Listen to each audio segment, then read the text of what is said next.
പാട്ട് പാടിയവർക്കും പാട്ട് കേട്ടവർക്കും ഇല്ലാത്ത ഒരു ചൊറിച്ചിൽ ഈ ഈ വിഭാഗത്തിൽ നിന്ന് ഉണ്ടാകുന്നുണ്ടെങ്കിൽ നമ്മൾ മനസ്സിലാക്കേണ്ടത് ഇതിനെല്ലാം അവർക്ക് ഈ മതേതരത്വവും മതസൗഹാർദ്ദവും ഒന്നും ഇവിടെ നടക്കില്ല. ഞങ്ങൾ ഇത് വെച്ച് പൊറപ്പിക്കാൻ തീരുമാനിച്ചിട്ടില്ല. ഞങ്ങൾ ഈ വിദ്വേഷം ഉണ്ടാക്കി അത് കലക്കി അത് സർവത്ര നശിപ്പിച്ചേ ഞങ്ങൾ അടങ്ങൂ എന്നുള്ള വാശിയോട് നിൽക്കുന്ന എനിക്ക് തോന്നുന്നത് ഇപ്പോൾ ഈ സമീപകാലത്ത് ഇപ്പോൾ ഈ മന്തിയുടെ കാര്യം പറഞ്ഞല്ലോ ദാവൂദ്, അതുപോലെ തന്നെ ഇങ്ങനെ പല പല വിഷയത്തിൽ ഇപ്പോൾ സ്ഫോടനത്തിൻ്റെ കാര്യത്തിലുണ്ടായിട്ടുള്ള അപ്പോൾ എനിക്ക് തോന്നുന്നത് ഒരു വളരെ ആസൂത്രിതമായൊരു ശ്രമം ഈ ഒരു ഭാഗത്ത് നിന്ന് ഇങ്ങനെ ഏതെല്ലാം വിധത്തിൽ ഇത് കുഴപ്പമുണ്ടാക്കാൻ കഴിയും ആ വിധത്തിലൊക്കെ ഒരു കുഴപ്പത്തിലേക്ക് കൊണ്ടുപോകാനുള്ള ഒരു മനഃപൂർവ്വമായ ഒരു സംഘടിതമായ ശ്രമം, ഒരു ഗൂഢാലോചന നടക്കുന്നുണ്ടോ എന്ന് വരെ സംശയിക്കാവുന്ന നമുക്ക് ഫീൽ ചെയ്യുന്നുണ്ട്. ഇതിപ്പോൾ ശരിക്കും ആരും ശ്രദ്ധിക്കാത്ത ചില ഹാൻഡിലുകളിൽ നിന്നായിരിക്കാം ഒരുപക്ഷെ സോഷ്യൽ മീഡിയയിൽ ഇതൊക്കെ വരുന്നുണ്ടാവും. ഇത് വിശ്വ ഹിന്ദു പരിഷത്തുണ്ട് അല്ല ഞാൻ പറഞ്ഞത്, അല്ലാതെ അത് ശശികല തന്നെ പറഞ്ഞിട്ടുള്ളൂ ഈ പായസത്തിൽ ചിക്കൻ മസാല ചേർക്കാൻ പാടില്ല എന്നുള്ളത്. എന്ന് ആലോചിക്കേണ്ടത് നമുക്ക് ചിക്കൻ മസാല ചേർത്താൽ എന്താ ഇപ്പോൾ അതറിയില്ല, നമുക്ക് ചിലപ്പോൾ ഒന്ന് പരീക്ഷിച്ച് നോക്കേണ്ടി വരും. ഇത് യഥാർത്ഥത്തിൽ എന്ന് വെച്ചാൽ ഈ പറഞ്ഞ പോലെ ദേശീയ തലത്തിലും നമ്മുടെ തന്നെ ഇപ്പോൾ നോക്കൂ, നമ്മുടെ സ്വാമി അയ്യപ്പനെ ഉറക്കുന്നത് ആരുടെ പാട്ടാണ് അല്ലേ? യേശുദാസിൻ്റെ പാട്ടാണ്, ഹരിവരാസനം എന്ന് പറയുന്ന പാട്ടാണ്. അപ്പോൾ അതിലാർക്കും ഒരു പ്രശ്നവും ഇതുവരെ തോന്നിയിട്ടില്ല. അത് ഒരിക്കലും മലയാളികൾ അതിനെക്കുറിച്ച് അങ്ങനെ ചിന്തിക്കുക പോലുമില്ല. ഗുരുവായൂരപ്പനെ കുറിച്ച് യേശുദാസിൻ്റെ എന്തോരം പാട്ടുകളാണ്.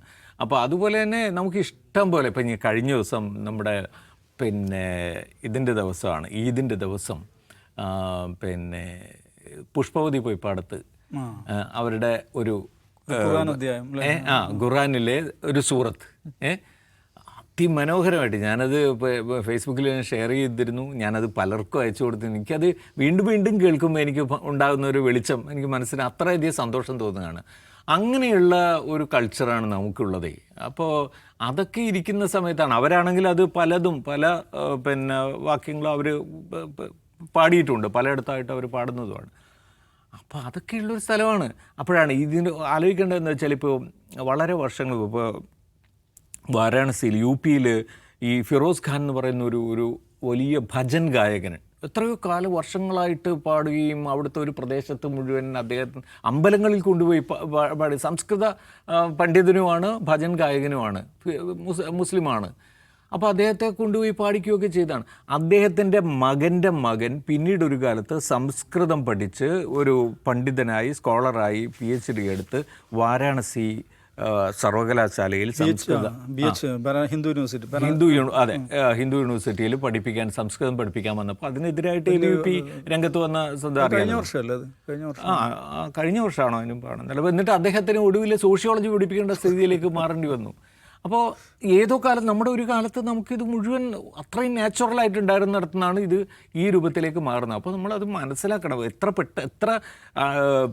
എന്താ പറയുക, സാധാരണമെന്ന് നമ്മൾ വിചാരിക്കുന്ന കാര്യങ്ങളിൽ പോലും ഇത് വന്ന് അവസാനം നമ്മുടെ മനസ്സ് തന്നെ നമ്മുടെ ഒരു എന്താ പറയുക അതിൻ്റെ ഒരു സിസ്റ്റത്തെ തന്നെ മാറ്റുന്ന നിലയിൽ ധാരാളം ആളുകളുടെ മനസ്സിനെ ബാധിക്കുന്ന നിലയിൽ ഇതിങ്ങനെ വരികയാണ് എന്നുള്ളതാണ് എനിക്ക് തോന്നുന്നത്. അത് വലിയ പ്രശ്നം സൃഷ്ടിക്കും. നമ്മൾ വളരെ കരുതിയിരിക്കേണ്ടത് കരുതിയിരുന്നിട്ട് എന്ത് ചെയ്യാൻ പറ്റും എന്നുള്ളത് വേറെ വിഷയമാണ്. നേരെ തിരിച്ചും ബാധിക്കട്ടെ. ഇപ്പം ഇന്ന് BJP NIA അയച്ച കത്തിൽ 5-6 മന്തിക്കടകളുടെ പേര് എഴുതിയിട്ടുണ്ട്. ആ മന്തിക്കടകൾ നല്ല കച്ചവടം കിട്ടാനും സാധ്യത.